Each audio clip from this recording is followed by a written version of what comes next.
My name is Mel Merrill. I'm a former board member, and I worked in quite a number of the campaigns that I'm going to be discussing here briefly. Tonight's subject is our political history, and our special guest is City Councilman Todd Gloria, who serves the 3rd District where most of us live.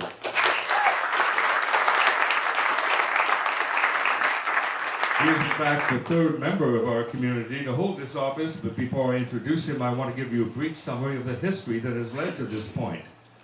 In other words, how did we get to be able to elect folks like him? The history of openly LGBT candidates running for office anywhere in America starts with Jose Sarria, a drag performer in San Francisco and also a former veteran, as you may see by his clothes. And he founded the Imperial Court System, and he ran for the Board of Supervisors in San Francisco in the very early year of 1961, 8 years before Stonewall. He was responding to a wave of police harassment against the gay community. He ran a modest, underfunded campaign, word of mouth, but nevertheless won a most impressive 7,000 votes, and well ahead of several straight politicians with much better name recognition. Politicians have courted San Francisco's gay community ever since. Now, although an openly gay candidate in San Francisco was not elected until Harvey Milk's election in 1976,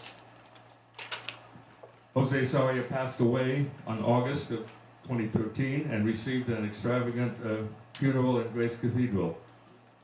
The first San Diego person to try for the city council was Jonathan Dunrankin. There's another, there we go. There's Jonathan. He's in the middle.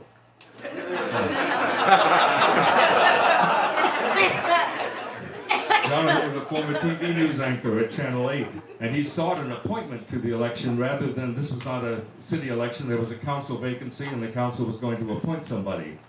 So since the only voters in this process would be the remaining council members, Jonathan could easily look at them and readily conclude there was absolutely no profit in running as an openly LGBT person, and he didn't.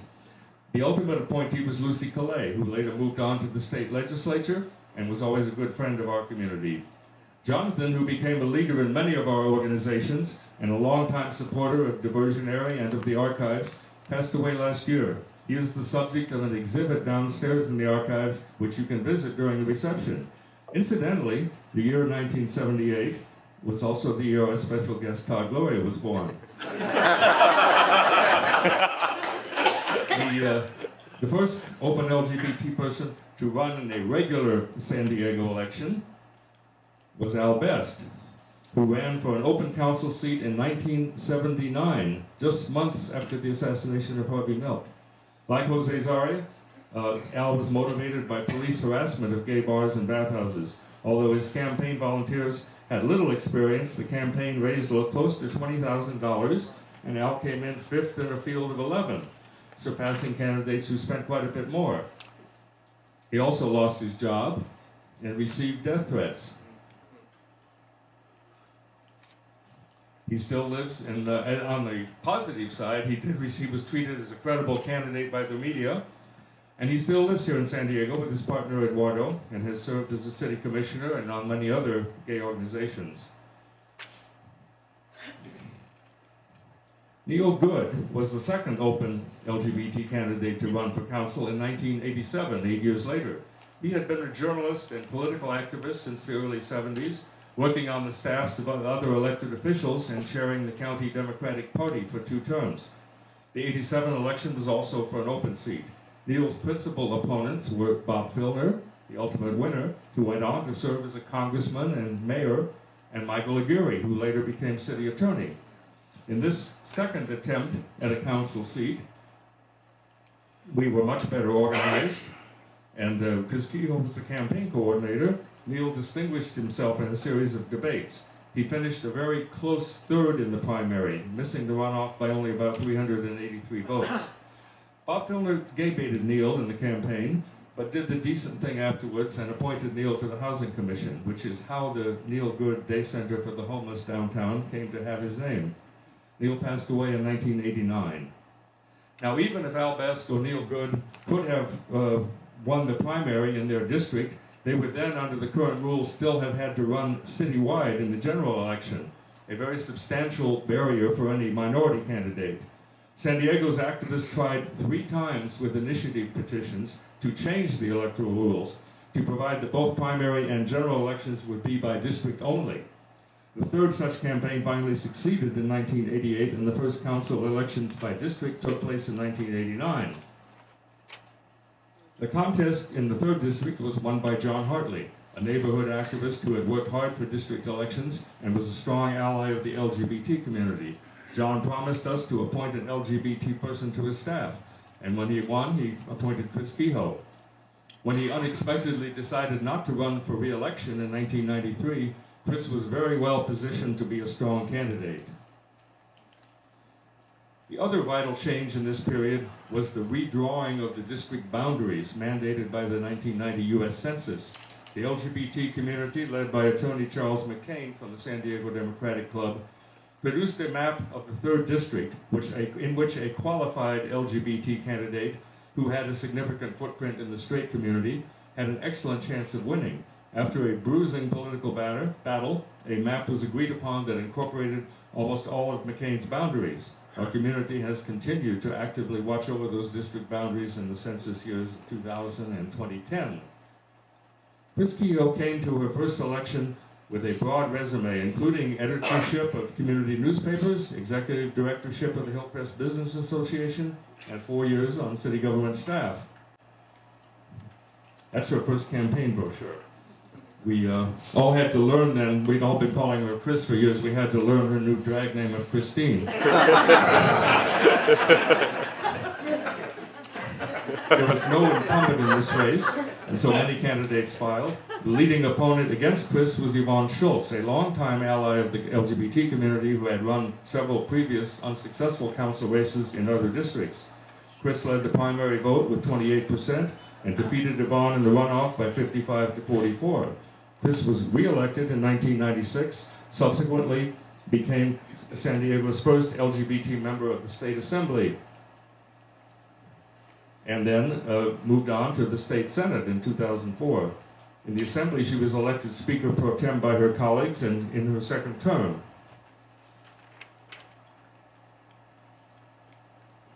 Bonnie Dumanis, that's her, began her career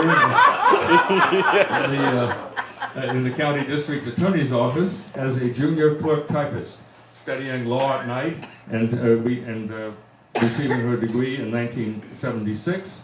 She then served as a deputy district attorney from 78 to 90, and in 1994 she ran for municipal judge and was elected, and then for superior judge. As a judge, she set up the county's first drug courts and domestic violence courts. In 2002, she ran for county district attorney, becoming the first open LGBT district attorney in the entire United States, and the first LGBT person to win a county race in San Diego, county-wide race. She defeated the incumbent, Paul Finks, by a narrow margin of about 3,500 votes. She then was subsequently re-elected in 2006, 2010, and 2014 with little opposition. She ran unsuccessfully for mayor in 2012. Tony Atkins was elected to the 3rd District Council seat in 2000, succeeding Chris Kehoe.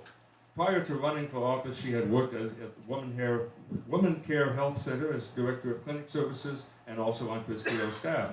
She was re-elected in 2004 in the primary. And then in 2005, Mayor Dick Murphy resigned after criticism of his handling of the city's fiscal problems. Tony was chosen by the remaining council members to be interim mayor from July to December until Jerry Sanders was elected in a special election. In 2010, she followed Chris Kehoe being elected to the 76th Assembly District. In 2012, because of redistricting, she moved over to the 78th Assembly District, where she is now, winning 62% of the vote. She currently serves as the Speaker of the Assembly, the top job in that body. Steve Padilla began his career as a Chula Vista police officer, serving 13 years before being elected to the Chula Vista City Council in 1994. He was the first Hispanic to serve on that council. He was re-elected by a large margin in 1988 and elected mayor in 2002. Although his sexual orientation was not a significant issue in the two council races, it was brought up against him in the mayoral race. In 2005, he came out publicly at the San Diego Pride rally. He then had a dramatic confrontation with Christian fundamentalists at a Chula Vista City Council meeting, where he spoke eloquently on behalf of LGBT equality. He lost his bid for re-election as mayor to Republican Cheryl Cox in 2006. A later bid to return to the City Council in 2014 was lost by an exceedingly narrow margin, which the lawyers are still fighting over. And Steve is with us tonight, sitting over there. And take a bow quickly, Steve, if anyone can see you.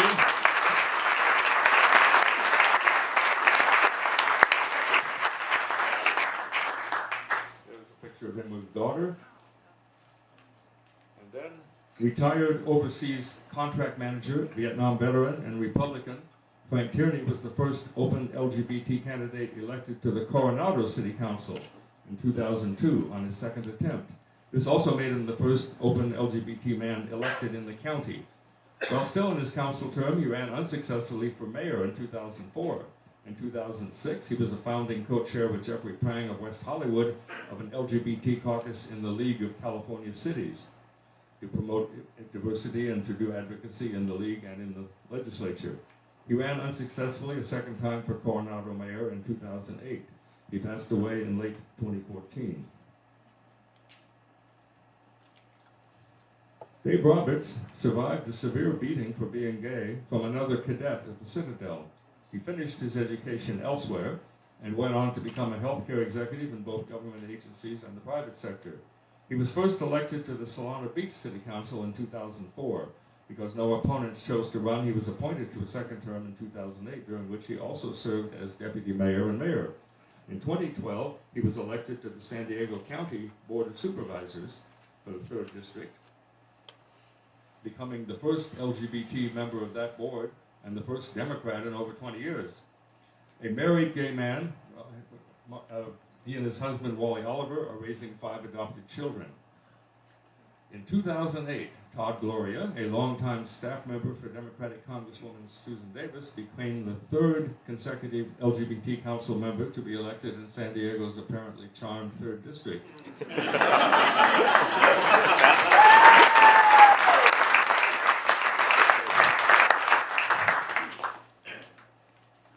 This was the first campaign in the county to feature 2 strong LGBT candidates. Todd's opponent, Stephen Whitman, sitting right next to him,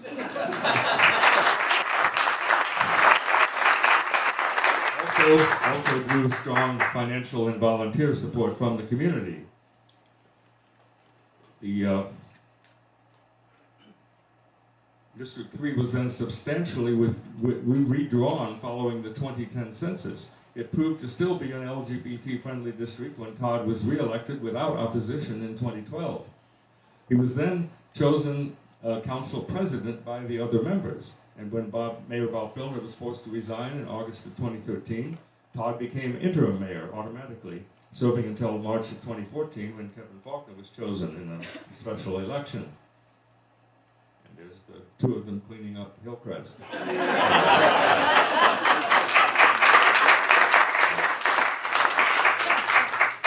Let's see. The same election that brought Todd to office also brought in a gay Republican, Carl DeMaio.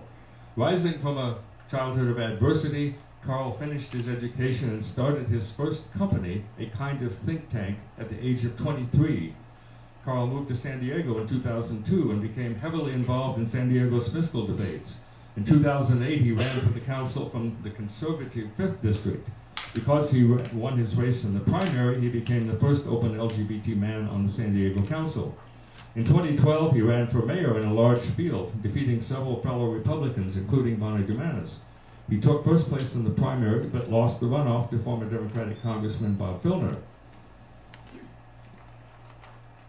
In 2014, he ran unsuccessfully for Congress against incumbent Democrat Scott Peters. He later announced his intent to return to his think tank, which we understand is called Cinco de Mayo.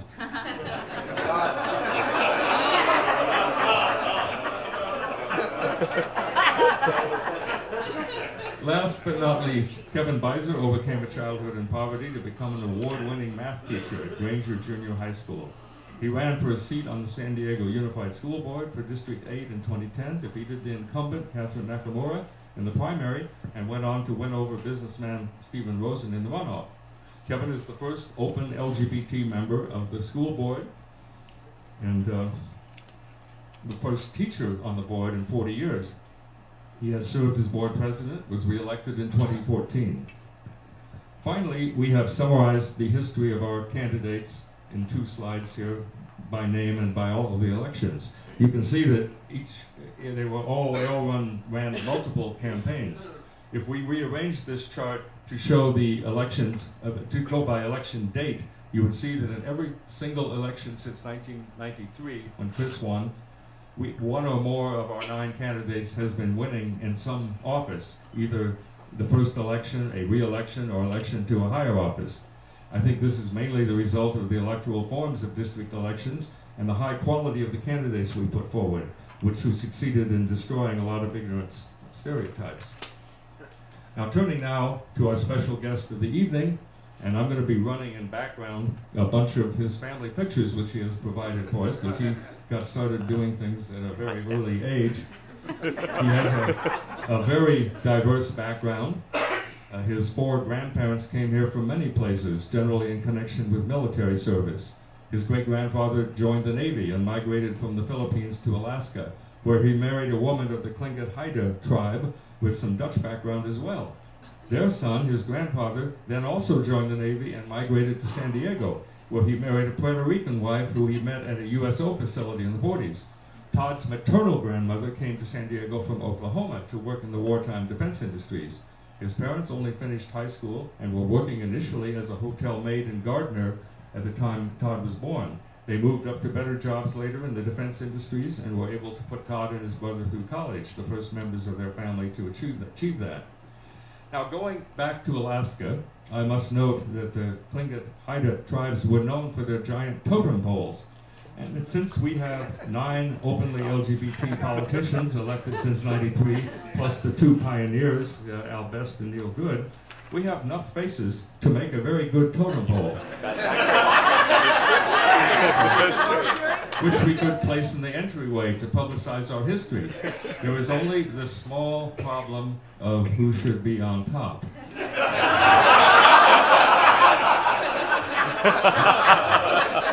According to the Wikipedia totem pole page, there is no clear standard for who should be top or bottom. In some cases, the most prominent tribal elders or mythological characters go on top, but in other examples, they are on the bottom, since the cedar log has greater diameter at the bottom and their faces are larger and at eye level with the viewer. So before we start fundraising for our totem pole, we have to settle who is on the top and who is on the bottom. But what else is new in our community? And then the ordinary theater might, of course, do a totem pole starting with Shakespeare on the bottom and going much higher than ours. Anyway, returning to Todd, and I'm going to start running the family pictures here.